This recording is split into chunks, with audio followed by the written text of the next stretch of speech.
हरियाणा की हर अपडेट के लिए बेल आइकन दबाएं और सब्सक्राइब करें STV हरियाणा न्यूज। नमस्कार, हरियाणा न्यूज में आप सभी का स्वागत और मैं हूं आपके साथ सोनिया सतनीदा। चलिए रुक करते हैं फटाफट हरियाणा की ओर। प्रदेश को जल्द एक और नया डैम मिलने जा रहा है, यानी अब बारिश का पानी प्रदेश में तबाही नहीं मचाएगा। पानी को रोकने के लिए हरियाणा ने एक रिजर्व प्लान बनाया है और इसके लिए सीएम मनोहर लाल ने हथनीकुंड बैराज का दौरा किया। इस दौरान उन्होंने हथनीकुंड बैराज का निरीक्षण किया। इस दौरान सीएम ने कहा कि हथनीकुंड बैराज के ऊपर एक डैम बनाने पर विचार किया जा रहा है। सीएम मनोहर लाल ने सिंचाई विभाग के अधिकारियों के साथ बैठक की। इस डैम का मकसद ज्यादा से ज्यादा पानी को इकट्ठा करना होगा। चंडीगढ़ में पूर्व सीएम भूपेंद्र सिंह हुड्डा ने प्रदेश सरकार पर जमकर निशाना साधा। हुड्डा ने कहा कि सरकार ने 6 साल में कोई भी विकास कार्य नहीं किया और वहीं हुड्डा ने शिक्षा व्यवस्था पर भी सवालिया निशान उठाते हुए कहा कि 10 दिन में 10 पेपर लीक हुए हैं। साथ ही गठबंधन की सरकार पर निशाना साधते हुए कहा कि ये गठबंधन की नहीं बल्कि ठगबंधन की सरकार है। गुरुग्राम जिला प्रशासन ने एडवाइजरी जारी की है, जिसमें 31 मार्च तक गुरुग्राम की सभी एमएनसीज, आईटी फॉर्म्स, उद्योग और बीपीओ बंद रखने का निर्देश दिए गए हैं। कोरोना वायरस के चलते एडवाइजरी जारी की गई है। कोरोना का कहर हरियाणा प्रदेश में भी अघोषित आपातकाल के हालात पैदा कर रहा है। सरकारी आदेशों के अनुसार जहां कॉलेज और विश्वविद्यालयों को पहले ही 31 मार्च तक बंद किए जाने के आदेश दिए जा चुके हैं, तो वहीं कुरुक्षेत्र प्रशासन ने एक अहम बैठक आयोजित कर फैसला लिया है कि 31 मार्च तक शहर के सामाजिक, धार्मिक और व्यावसायिक संस्थानों में महामारी के चलते 200 से ज्यादा लोग जमा नहीं होंगे। साथ ही शहर के सिनेमाघर, जिम, कॉलेज, विश्वविद्यालय तो बंद रहेंगे ही।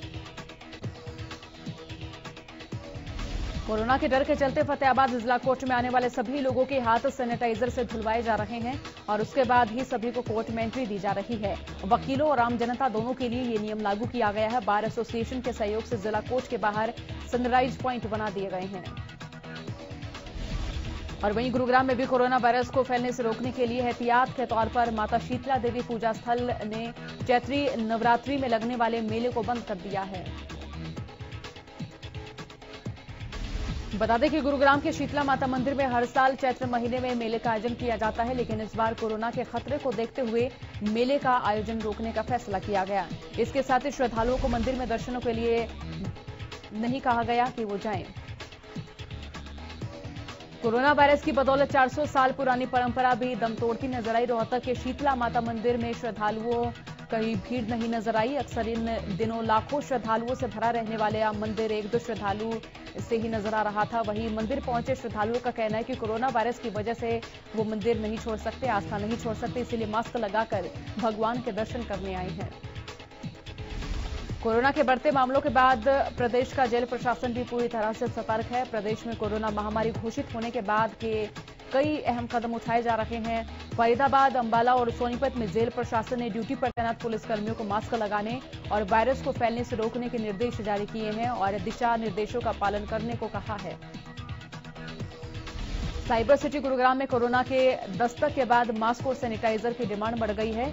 इसके साथ ही मास्क और सैनिटाइजर लेने के लिए मेडिकल स्टोरों पर भीड़ भी देखने को मिल रही है, तो वहीं कुछ मेडिकल स्टोरों पर मास्क और सैनिटाइजर की कमी भी देखने को मिल रही है। कोरोना वायरस पर अलर्ट जारी होने के बाद ही सोहाना में निजी जिम संचालक पूरी तरह से सरकारी आदेशों को ठेंगा दिखाते हुए आदेशों की अवहेलना करते नजर आए। सोहाना अलवर रोड पर बनी सेरा जिम बंद के आदेश के बाद भी खुली हुई है, जहां पर लोगों का आना जाना भी लगा हुआ है। हरियाणा सरकार के आदेशों को सिर्फ जिम संचालक ही ठेंगा नहीं दिखा रहे, बल्कि निजी स्कूल संचालक भी इसमें पीछे नहीं रह रहे हैं। स्कूल बंद करने के सरकारी आदेश के बाद भी पानीपत के ऊझा गांव में सर्वोदय पब्लिक स्कूल खुला मिला है। फरीदाबाद के तिंगाव विधानसभा में कोरोना को लेकर क्यूरेंटाइन वार्ड बनाए जा रहे हैं, लेकिन अब इन वार्ड को लेकर स्थानीय लोगों ने विरोध प्रदर्शन करना शुरू किया। लोगों का कहना है कि वो इस मामले में स्थानीय विधायक राजेश नागर और सांसद कृष्णपाल गुर्जर से शिकायत कर इसे बंद करने की मांग करेंगे। दरअसल लोगों को डर बना हुआ है कि इलाज के लिए आने वाले मरीजों से उन्हें खतरा हो सकता है, जिसके चलते वो लगातार इस तरह के वार्ड बनाने का विरोध कर रहे हैं। कोरोना वायरस की महामारी को देखते हुए बार एसोसिएशन रतिया ने भी 31 मार्च 2020 तक वर्क सस्पेंड करने का फैसला किया। इस दौरान केवल अर्जेंट मैटर पर ही सुनवाई के लिए वकील उपस्थित होंगे। इसके साथ ही रेवाड़ी में भी 3 अप्रैल को होने वाले बार एसोसिएशन के चुनाव को स्थगित किया गया।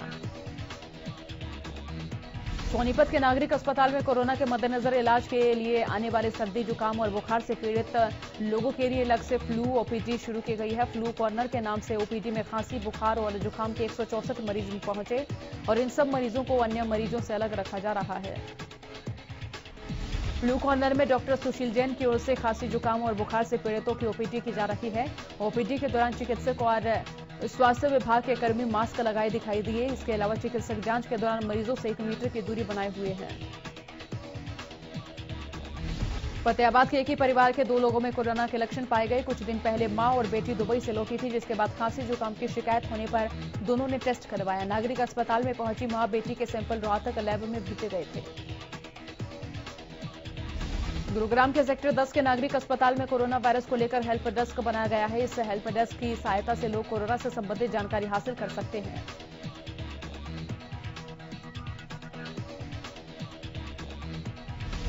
कोरोना वायरस की वजह से हरियाणा में स्कूल, कॉलेज, सिनेमा हॉल तक बंद कर दिए गए हैं, लेकिन हैरानी की बात तो ये है कि अभी तक आंगनबाड़ी केंद्रों को बंद करने के लिए हरियाणा सरकार की ओर से कोई आदेश नहीं दिए गए हैं। और वहीं डॉक्टरों का कहना है कि इस बदलते मौसम में खांसी, जुकाम और गला खराब होने की शिकायतें सबसे ज्यादा बच्चों में होती हैं, तो ऐसे में आंगनबाड़ी केंद्र बंद न करना स्वास्थ्य विभाग की बड़ी लापरवाही को दर्शाता है। हरियाणा में मास्क और सैनिटाइजर पर बढ़ती कालाबाजारी के बीच पलवल में खाद्य आपूर्ति विभाग ने करीब आधा दर्जन मेडिकल स्टोर्स पर छापेमारी की गई। मेडिकल स्टोर पर मालिकों ने सैनिटाइजर और मास्क को स्टॉक करना शुरू कर दिया, जिसको देखते हुए प्रशासन ने ये बड़ी छापेमारी की। गोहाना, करनाल, फरीदाबाद में नकल को रोकने के लिए सेम फ्लाइंग ने कई स्कूलों में छापेमारी की और इस दौरान गोहाना के एक निजी स्कूल में एक युवक को दूसरे के स्थान पर पेपर देता हुआ मिला। सीएम फ्लाइंग के अधिकारियों ने मौके से इस युवक को पकड़ा और इतना ही नहीं, मंगलवार को भी पेपर शुरू होने के कुछ देर बाद ही व्हाट्सएप पर पेपर लीक हो गया, लेकिन किस जिले से और किस सेट से पेपर लीक हुआ अभी उसकी पुष्टि नहीं हुई है। धीरे धीरे पैर पसारता कोरोना वायरस का असर सेहत के साथ साथ आर्थिक हालात को भी अपनी चपेट में ले रहा है। गुरुग्राम में एक के बाद एक कोरोना के मामले सामने आए हैं और मॉल और रेस्टोरेंट में भी इसी के चलते सन्नाटा पसरा हुआ है। दिन और रात गुलजार रहने वाले साइबर सिटी में इस वक्त लोगों की चहलकदमी काफी कम हो चुकी है। इसके साथ ही एमजी रोड में रात 11 बजे के बाद कर्फ्यू जैसे हालात दिखाई देने लगे हैं।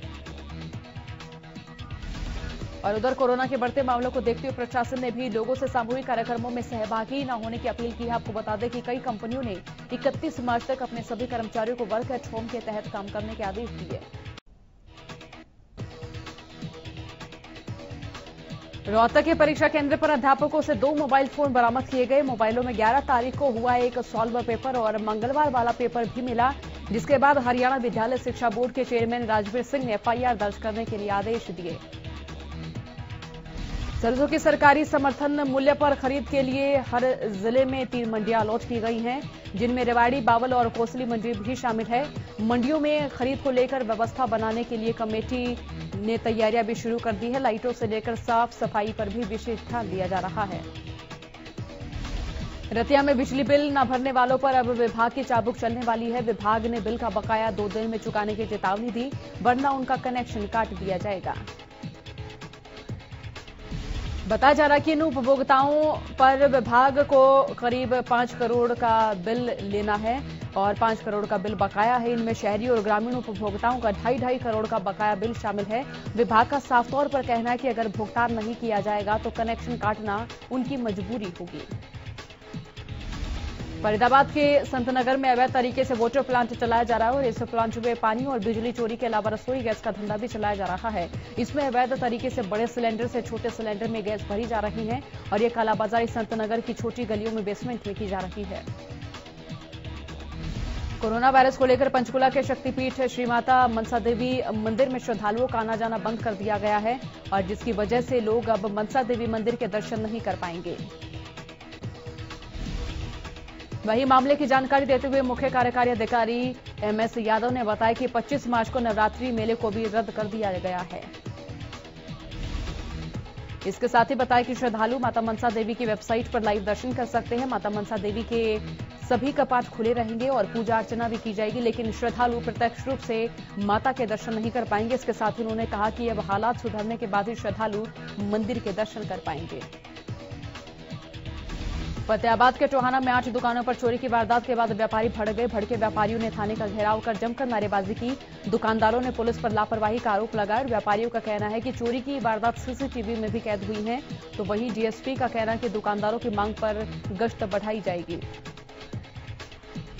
बहादुरगढ़ के सेक्टर 9 पार्क में गंदगी का ढेर लगा हुआ है। बता दें कि पार्क में लोगों के बैठने के लिए बेंच तो लगवाए गए, लेकिन पार्क में माली की व्यवस्था नहीं होने के चलते लगातार गंदगी फैली हुई है।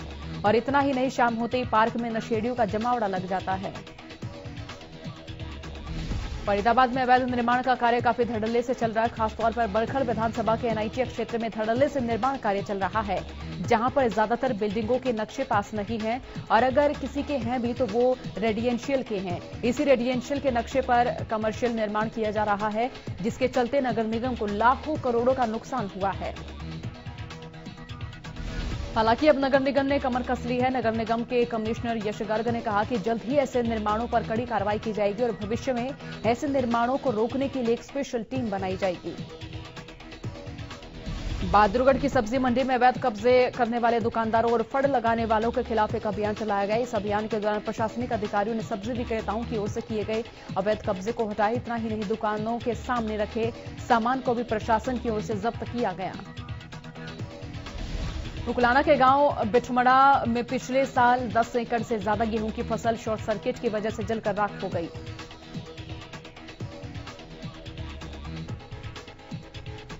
जिसके बाद बिजली विभाग और विधायक ने किसानों को भरोसा दिलाया था कि उन्हें मुआवजा दिया जाएगा, साथ ही खेत से गुजरने वाली बिजली की लाइनों को दुरुस्त किया जाएगा। लेकिन अब ना तो बिजली की तारों को अभी तक दुरुस्त किया गया है और ना ही किसानों को मुआवजा मिला है। और वहीं किसानों का कहना है कि इस बार गेहूं की फसल पकने में 1 महीने से भी कम का वक्त रह गया है, लेकिन किसानों को इस बात का डर सताने लगा है कि इस बार गेहूं की फसल घर पहुंचेगी या फिर नहीं। किसानों का कहना है कि अगर इस बार कोई हादसा हो गया तो किसान बेघर हो जाएंगे। और वहीं किसानों ने इकट्ठे होकर प्रशासन से गुहार लगाई है कि गेहूं का सीजन आने से पहले ही बिजली की लाइनों को दुरुस्त किया जाए और पिछले साल का बकाया मुआवजा भी किसानों को दिया जाए। गोहाना में अतिक्रमण करने वालों के खिलाफ अब अधिकारियों ने कमर कस ली है, जिसके चलते गोहाना नगर परिषद ने पुराने बस स्टैंड से लेकर अनाज मंडी तक अतिक्रमण हटाओ अभियान चलाया। और इस दौरान नगर परिषद के अधिकारियों और कर्मचारियों ने रास्ते में दुकानों के बाहर रखा सामान भी जब्त किया। अंबाला में हो रहे अतिक्रमण को लेकर मंगलवार को नगर परिषद के कर्मचारियों और अधिकारियों ने बस स्टैंड पर अभियान चलाया। प्रदेश में आवारा पशुओं का आतंक जारी है। आवारा पशुओं की भरमार लोगों के लिए परेशानी का सबब बनती जा रही है। आवारा पशुओं की चपेट में आने से कई लोग अपनी जान गंवा चुके हैं, जिसके बाद भी प्रशासन नहीं चेताया है। अगर आवारा पशुओं की वजह से कई बार वाहन चालक सड़क दुर्घटना का शिकार हो चुके। रतिया फतेहाबाद रोड पर 2 सांडों की जमकर लड़ाई हुई, जिससे आसपास के लोगों में हड़कंप मच गया। पंचकुला से इस साल का पहला स्वाइन फ्लू का पॉजिटिव मामला सामने आया। बता दें कि 80 साल की बुजुर्ग महिला पंचकुला के सेक्टर 20 के गांव फतेहपुर की रहने वाली है, जिसके सैंपल से जांच के बाद स्वाइन फ्लू से ग्रस्त होने का खुलासा मिला और जिसे सेक्टर 6 के नागरिक अस्पताल के आइसोलेशन वार्ड में भर्ती करवाया गया है। बताया जा रहा है कि बुजुर्ग महिला को सांस लेने में मुश्किल हो रही थी, जिसके चलते उन्हें भर्ती करवाया गया। फिलहाल पीड़ित महिला की हालत बिगड़ने पर उसे चंडीगढ़ के सेक्टर 32 के अस्पताल में रेफर कर दिया गया है।